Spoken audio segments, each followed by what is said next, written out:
Hola a todos. En el vídeo de hoy quería hablar sobre taxonomía vegetal, que entiendo que de primeras igual os suena un poco aburrido o os echa para atrás, pero es un tema bastante interesante que sobre todo nos ayuda a clasificar las plantas. ¿Por qué quería hablar sobre este tema? Pues porque en Instagram a veces me pasa que cuando me preguntáis por determinadas plantas no nombramos a las plantas de la misma manera. Por ejemplo, una persona me dijo, ¿tienes baobabs? Y claro, al decirme baobab yo pensé en el árbol africano, pero ella se estaba refiriendo a una Adenine obesum.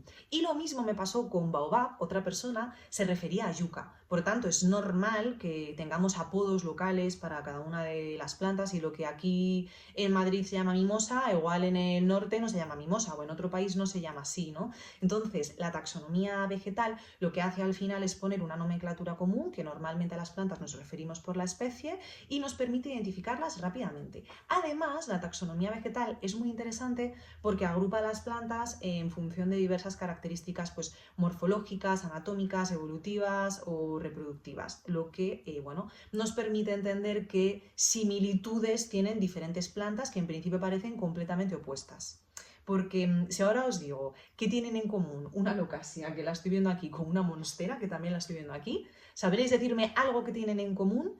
Incluso añado más, una monstera, una locasia, un caladium y un singonio. ¿Qué tienen en común estas plantas? Si os lo pregunto así de primeras. Pues la clasificación taxonómica nos ayuda a entender qué es lo que tienen en común, ¿no? Qué características es lo que hacen que tengan alguna agrupación común entre estas cuatro plantas. Y si queréis, al final del vídeo lo resolvemos.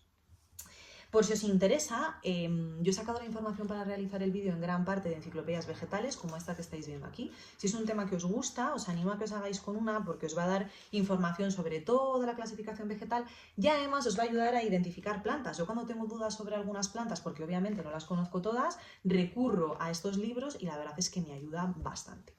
Y nada, brevemente, porque tampoco quiero complejizar mucho el tema, porque bueno, pues la taxonomía es muy amplia y tiene muchos matices, sí que quería explicaros pues la taxonomía jerárquica más habitual a la hora de clasificar las plantas para que podáis entender un poco en qué consisten cada uno de los taxones o cada uno de los grupos, que en principio creo, si no recuerdo mal, que son 7. Partimos del reino, si por ejemplo hablamos de las calateas, porque además es un ejemplo que quería poner, porque hay mucha confusión con la calatea, la amaranta y la estromante. Muchas veces se dice, pero la amaranta es una calatea o la estromante es una calatea, pero la calatea es maranta. Hay como dudas de que no tenemos claro cómo se clasifican estas plantas y a veces la gente cree que una amaranta o muchas personas creen que una amaranta es una calatea. ¿Pero eso es así? ¿Eso está bien agrupado o bien estructurado, digamos? Porque creo que esas dudas, ¿no? Al final surgen de no conocer bien esa taxonomía o esa agrupación jerárquica de las plantas. Entonces, voy a poneros un ejemplo de cómo se dividirían con calatea, maranta y estromante, que creo que son 3 plantas que generan bastante confusión. Mucha gente cree que la estromante es una calatea y otras personas que dicen que no. Pues vamos a ver a continuación qué tienen en común y qué tienen en diferente, ¿no? ¿Qué les diferencia? ¿Cómo se dividen las plantas? Las plantas parten del reino, que es el reino vegetal, luego tendríamos la división, luego tendríamos la clase, el orden, la familia, la especie, el género, perdón, y la especie. Esas son, digamos, como los 7 grupos de clasificación que los podemos dejar en 6 porque el reino vegetal es el más amplio. Tenemos la división, que hace referencia o es el grupo de clasificación más general, donde se meten las plantas que tienen semillas y flores, plantas que no tienen semillas y flores y plantas que no son vasculares, ¿no? En nuestro caso, ¿cuáles son las plantas que, o sea, en lo que me voy a centrar? Van a ser en aquellas que cultivamos más en interior, que generalmente nosotros tenemos plantas con semilla y con flor, como por ejemplo puede ser esta alocasia, a las que se llaman espermatófitas. Esa sería la división. O también podríamos tener plantas que no tienen ni semilla ni flor, como por ejemplo los helechos, que nos gustan mucho y los cultivamos en el interior, que serían pteridófitas. Esa sería la división, espermatófitas o pteridófitas. Y luego dentro de las espermatófitas, que son esas plantas con semilla y con flor, existe una subdivisión en función de si tienen la semilla al aire o no. Si no tienen la semilla al aire, como por ejemplo es el caso de las alocáceas, serían angiospermas. Sin embargo, si sí tienen la semilla al aire, serían gimnospermas. ¿Cómo las podéis diferenciar muy rápido? Porque las gimnospermas son todas aquellas que tienen un cono como flor donde podemos ver las semillas. Bien, pueden ser pinos o araucarias, todas las coníferas básicamente. El resto son angiospermas.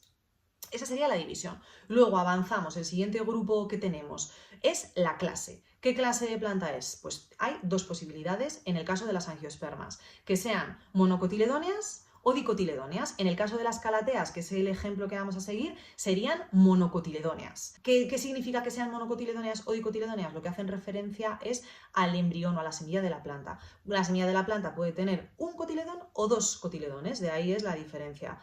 Cuando tienen dos cotiledones, como por ejemplo puede ser el caso de una plántula de manzana, cuando la plántula nace, tiene dos hojas prematuras a cada lado que son un poco gorditas y digamos que esa es la reserva de energía de la planta. Una vez la planta ha consumido toda la energía de esos cotiledones, se caen y comienzan a salir sus hojas verdaderas. Y las plantas monocotiledóneas, como por ejemplo son calateas, marantas y estromantes, solo tienen un cotiledón y ese cotiledón está por debajo de la tierra, no se ve cuando crece la plántula.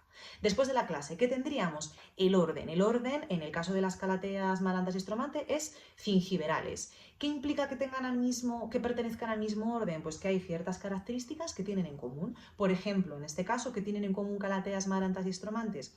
Que tienen el mismo origen, vienen de un origen tropical, que son plantas herbáceas, es decir, no tienen tallos leñosos, que son plantas de hoja perenne, que no se les cae, no es hoja caduca, básicamente, que no pierden la hoja a lo largo del año y que además están provistas de un rizoma. Eso es lo que agrupa el orden. Como vais viendo, cada vez van teniendo características más similares. Luego, si avanzamos después del orden que teníamos, la familia. ¿A qué familia pertenecen estas plantas? Que aquí es también donde vienen muchas confusiones. Pertenecen a la familia de las marantáceas. Dentro de las marantáceas está tanto la calatea como el estromante como la maranta. Esta es a la familia a la que pertenecen las tres. ¿Y qué implica que pertenezcan a esta misma familia? Pues de nuevo que cada vez tienen más características en común. En el orden veíamos algunas características como el origen o que son herbáceas, etc. Pues aquí tenemos más características como por ejemplo el movimiento. Las plantas que pertenecen a la familia de las marantáceas suelen compartir el movimiento que se produce con los ciclos naturales de la luz, que cuando hay oscuridad la planta se pliega y cuando hay luz la planta baja. Además, otra característica que tienen en común son el tamaño de sus hojas, que son ornamentales y muy coloridas, y los cuidados, como pertenecen a un origen, sí, a una zona común, tienen cuidados bastante similares, no siempre son iguales, pero sí similares. Pues por ejemplo, les gusta la humedad ambiental alta, les gustan los suelos drenados pero húmedos y les gusta la luz indirecta. Aunque hay que tener cuidado porque pertenecen a la misma familia y estas características, si las tienen en común, puede luego haber pequeñas diferencias, ¿no? Como por ejemplo que las marantas leuconeuras, por poner un ejemplo, resisten mucho mejor la falta de humedad que las calateas ornatas, que son bastante más sensibles a las humedades bajas, ¿no? Cada una luego va teniendo sus particularidades, pero en definitiva eso es lo que comparten en común por pertenecer a la misma familia. Y después de la familia tendríamos el género, que en el caso de una calatea ornata, el género será calatea y la especie calatea ornata. En el caso de una estromante sanguínea, el género será estromante y la especie estromante sanguínea. Y en el caso de una maranta leuconeura, el género será maranta y la especie maranta leuconeura. Esa es la clasificación de las plantas. Por tanto, ¿de dónde viene la confusión? Cuando a veces queremos que una maranta es una calatea una maranta y una estromante la llamamos calatea, pues que pertenecen a la misma familia, que se llama marantáceas, están emparentadas entre sí porque tienen ciertas características en común, pero difieren en el género y en la especie. Entonces, como la estromante sanguínea, que es del género estromante, tiene muchas similitudes con la calatea, y la calatea es una planta que se conoce mucho, pues muchos viveros o productores de plantas la llaman calatea triostar o calatea estromante, para que así sea más fácil de identificar. Pero en realidad no pertenece al género calatea, sino que tiene su género, que es estromante, y la especie, que es estromante sanguínea. Esa sería la clasificación, y creo que de ahí pueden venir las confusiones. Por ejemplo, en el caso de personas que creen que una maranta es una calatea o una calatea es una maranta, ¿de dónde viene la confusión? Pues posiblemente de que pertenecen a la misma familia, que son las marantáceas, ¿no? Y de ahí vienen ciertas confusiones, porque como los cuidados son similares, pues pensamos que son del mismo género, pero no es así.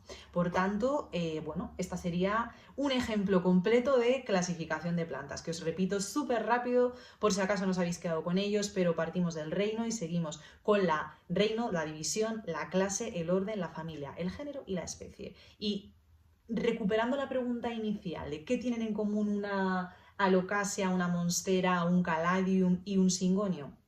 Pues tienen en común que tienen la misma división, son plantas espermatófitas, pertenecen a la misma clase, son plantas todo monocotiledóneas y pertenecen al mismo orden y familia. Y seguro que su familia os suena porque pertenecen a la familia de las aráceas. Y os estaréis preguntando qué tienen en común, por qué pertenecen a la misma familia. Pues, por ejemplo, una de las características que hace que pertenezcan a esa familia de las aráceas es que estas 4 plantas que hemos mencionado tienen una floración que se agrupa en una inflorescencia y está rodeada por una bráctea. Por eso se han agrupado y ese es el fin de la taxonomía, agrupar plantas que tienen determinadas características, bien sean morfológicas, genéticas o evolutivas similares, para que podamos entender mejor y relacionarlas mejor, aunque luego obviamente en función de su género luego tendrán cuidados distintos, porque no es lo mismo el cuidado que nos pide una monstera que requiere un suelo más seco que un caladium que tiene más exigencias en cuanto a la humedad del sustrato.